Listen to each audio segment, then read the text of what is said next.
These are the dime-a-dozen kind, and they usually appear every few decades. The hand pushes the doll out through an open window.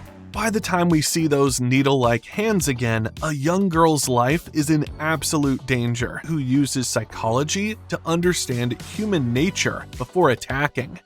She even creates other Wybie and the other father as her own pawns. But one other thing a chess master does is to prepare for contingencies. She shed her skin and showed her true form. Believing her own mastery over the other world makes her unbeatable. But she was wrong. Yet she didn't back down. That mistake costs him everything. And as if that wasn't bad enough, he does not see danger coming because he never looks beyond what he can see. That is how he ends up beaten by someone he never even considered a piece. He tempts Jack to believe that he's not the bad guy and his friends aren't really his friends. This is psychological warfare at its finest. He knows that if he can make Jack feel lonely enough, he might join his side. You're Jack Frost. You make a mess wherever you go. Why, you're doing it right now. They want the hero to look at them and say, "You're right. I am nothing without you." He looks at the news and sees nothing but crime and people hurting each other. To him, the world is rotten and needs to be fixed. He goes home, sits in his room, and starts to experiment. He decides he will become a god. If he can just eliminate the vermin from the earth, he will create a paradise. That's why he's so hard to catch. When the police start to close in, he hides in plain sight instead of just running away altogether.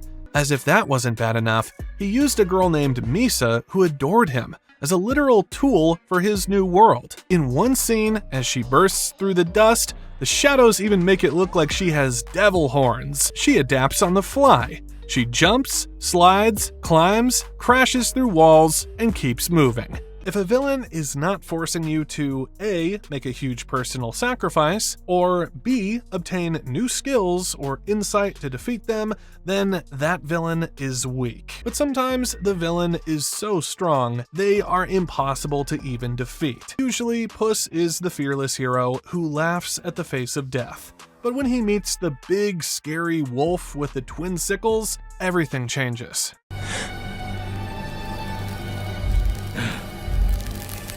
But what makes Death probably the strongest villain out there is that Puss literally couldn't kill him. Moses walks into the temple, not as a prince anymore or as a brother, but as a man carrying a warning. Moses asks him to let his people go, but Ramses isn't having it.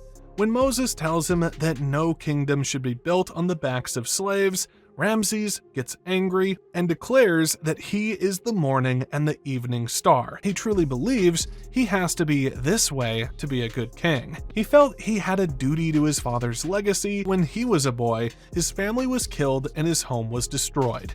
Because of that pain, he built the beautiful kingdom of Rosas. He is Jack's shadow, showing us that the same pain can either make you a monster or a guardian. They are essentially fighting their own worst impulses. It forces the hero to confront their own weaknesses and prove why their path is the right one. And this is usually not an easy decision. This dude saw that his girlfriend was killed and he still let go of every tether and flew. Most villains would become vengeful, but Zahir doesn't care about that. Even after he was defeated and put back in jail, he didn't hold a grudge against Korra. Later on, when a new, even worse villain named Kuvira showed up, Zahir actually helped Korra. He realized that his own actions had accidentally helped Kuvira take power, and because he cared more about his principles of freedom than his own ego, he helped his enemy get stronger so she could fix the world. That is a level of emotional discipline that is almost impossible to find. Look for the person who uses their brain to solve problems instead of just throwing a tantrum. A villain who is smart and in control of their emotions is 100 times scarier than a villain with big muscles and a loud voice.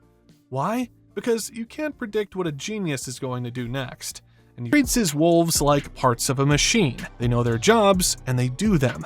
The only crack appears when he orders the wolf boss to fire into his own ranks. But when the wolf refuses, Shen kills him and fires the cannon himself. no hesitation. That moment shows how far he will go to keep control and how emotionally distant he is from those around him. For a long time, this kept him ahead. However, even a genius like Shen can stumble, and his mistake was that he made things personal. He was a genius who could have won the war he started, but he took things personally by becoming obsessed with a prophecy. A fortune teller told him that a warrior of black and white would stop him, and instead of ignoring it and finishing his invasion of China, he wanted to prove that prophecy wrong. However, by doing so, he actually provided the very trauma that Po used as fuel to find inner peace. He is the only one who has never truly been behind.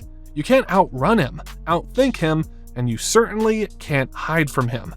He says that even when we choose to be good, it doesn't mean that we have escaped doing evil. He laments that as we try to do something really nice, like make peace, our selfish desire to keep that peace is often what starts the next war. We have a part of us that wants peace, and a part of us that is a monster willing to do anything to stay standing. You see, it doesn't matter if you have all the gold in the world like Jafar, or a legacy like Ernesto. It ends with death.